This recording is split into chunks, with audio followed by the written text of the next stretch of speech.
सरकार बनने पर बोले आचार्य प्रमोद कृष्णम, सरकार बनाएगी एनडीए। विपक्ष पर जमकर साधा निशाना, देश को लूटने के लिए बनाना चाहते हैं सरकार। नरेंद्र मोदी द्वारा प्रधानमंत्री की शपथ लेंगे मोदी। सभी लोग नरेंद्र मोदी के साथ हैं। गठबंधन के लोग चोरों की जमात है। ये किसी जोड़ी की करामात नहीं है। बीजेपी के लोग अति उत्साह में रह गए, वोट कम पोल करा पाए। अयोध्या से हारना बीजेपी का बड़ा आश्चर्यजनक है। हिंदुओं का विभाजन उनके पतन का कारण बनेगा। राहुल गांधी की सीट अमेठी में राहुल गांधी की पहले दूरी थी, या वो दूरी दूर हो गई, इसलिए अमेठी से राहुल गांधी जीत गए। भारत को जो खंड खंड होना देखना चाहता है, वो नरेंद्र मोदी को हटाना चाहते हैं। ये कहना है आचार्य प्रमोद कृष्णम का। आगामी लोकसभा 2024 के चुनाव पर रिजल्ट आ चुका है। वो एनडीए गठबंधन को 292 और इंडिया गठबंधन को 234 सीटें मिले, अन्य के खाते में 17 सीटें देंगे। इस प्रकार से देखते हैं कि एनडीए गठबंधन जो है सरकार किस तरीके से बनाएगा और क्या रणनीति है।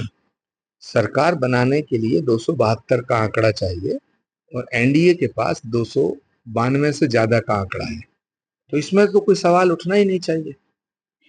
जो 292 लेके आया है सरकार उसको बनानी चाहिए, या 225-30 पे कूद रहे हैं उनको सरकार बनानी चाहिए। जैसे तेजस्वी यादव जी ने दिल्ली आने से पहले कहा था कि हमारी बात चल रही है, और उससे पहले जयराम नरेश ने भी कहा था कि एनडीए गठबंधन के कुछ घटक दलों से हमारी बातचीत चलेगी, हम सरकार बना लेंगे, और दावा भी कर रहे हैं कि सरकार हम जल्द से जल्द बनाएंगे।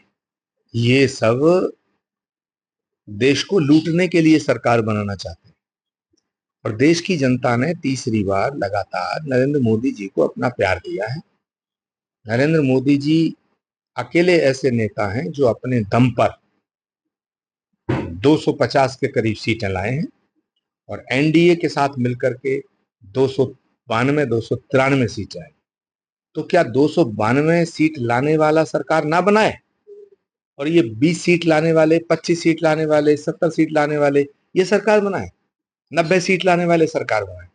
तो ये इस सवाल का कोई रिलेवेंस नहीं है। ये सवाल ही अप्रासंगिक है। नरेंद्र मोदी पूरी शक्ति और सामर्थ्य के साथ तीसरी बार प्रधानमंत्री के पद की शपथ लेंगे, और जो गठबंधन के सहयोगी हैं, चाहे वो चंद्रबाबू नायडू हैं, चाहे वो नीतीश कुमार जी हैं, चाहे वो चिराग पासवान हैं, चाहे वो जीतन राम मांझी हैं, ये सब के सब बहुत वरिष्ठ लोग हैं, और ये प्री इलेक्शन अलायंस में हैं। और मुझे लगता है सभी लोगों ने ये बिल्कुल बिना शर्त कह दिया है कि नरेंद्र मोदी जी के साथ हैं और वो रहेंगे। लेकिन सूत्रों से कुछ ऐसी जानकारी मिली है कि चंद्रबाबू नायडू जो है वो कुछ महत्वपूर्ण विभाग मांग रहे हैं। अब ये कौन से सूत्र हैं ये तो मुझे नहीं पता। चंद्रबाबू नायडू जी का कोई बयान आया हो कि मैं कुछ विभाग चाहता हूं, तब तो आप सवाल कर सकते हैं। नीतीश कुमार जी का कोई बयान आया हो कि मुझे ये चाहिए, तब आप सवाल कर सकते हैं। चिराग पासवान का बयान आया हो, तब आप सवाल कर सकते हैं। ये जो सूत्र हैं, ये जो बेकार की बातें हैं, ये वो लोग कर रहे हैं जो इस देश को लूटना चाहते हैं। ये जो गठबंधन के लोग हैं, ये एक चोरों की जमात है, तो ये सवाल वो करवा रहे हैं। उत्तर प्रदेश में जिस प्रकार से बीजेपी पहले चुनावों में 62 सीटें लेके आई और अब तो उसकी कम रही, क्या मुख्य कारण मानते कि क्या मुख्य कारण था? इन दोनों लड़कों की जोड़ी ने कमाल करा। कोई लड़कों की जोड़ी ने कमाल नहीं किया। ये लड़कों की करामात नहीं है। थोड़ा सा अति उत्साह में रहे भारतीय जनता पार्टी वाले, और वोट कम पोल करा पाए। अगर बीजेपी का जो वोट है, मोदी जी का जो वोट है, उसे उत्तर प्रदेश में अच्छी तरह पोल करा लिया होता तो नतीजे कुछ और होते। लेकिन फिर भी जनता का जो आदेश है वो तो जनादेश है, उसको हम स्वीकार करते हैं। सभी अयोध्या के बारे में मतलब एक ट्वीट भी मैंने पढ़ा था कि अयोध्या के अंदर केकेवी थी, मंत्रा भी थी, एक धोबी भी था। इसके बारे में थोड़ा सा नहीं, सवाल इस बात का है कि अयोध्या वासियों को ये समझना चाहिए था कि भाई इतना लंबा संघर्ष, इतनी लंबी लड़ाई के बाद सनातन धर्म के मानने वालों को ये गौरव हासिल हुआ है कि अयोध्या में भगवान राम का भव्य मंदिर बना है। तो वहां से बीजेपी का हारना बड़ा आश्चर्यजनक था। लेकिन फिर मैंने सोचा कि जब भगवान राम थे तब भी वहां मंथरा भी थी, केकई भी थी, और सीता मैया को वनवास दिलाने वाला वो व्यक्ति भी था। तो सवाल है, ये सब भी हिंदू ही थे और हिंदुओं ने ही भगवान राम को वनवास दिलाया था। तब कोई ना तो मुसलमान था ना कोई ईसाई था। तो ये जो हिंदुओं में विभाजन है, ये एक दिन पतन का कारण बनेगा। अमेठी का हारना और रायबरेली का जीतना भाजपा किस तरह से देखती है और आपका क्या? देखिए, रायबरेली हो या अमेठी हो, ये सब देश के अंदर की कॉन्स्टिट्यूंसी है।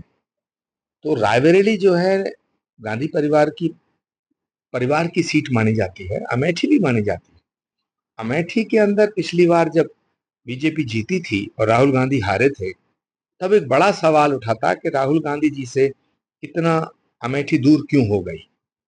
तो मुझे लगता है कि वो जो दूरी थी वो बीच में वो दूरी दूर हो गई, तो अमेठी में दोबारा कांग्रेस जीत गई। यानी अब जल्द से जल्द प्रधानमंत्री जी शपथ लेने गए। नरेंद्र मोदी जी के अलावा और कौन शपथ लेगा?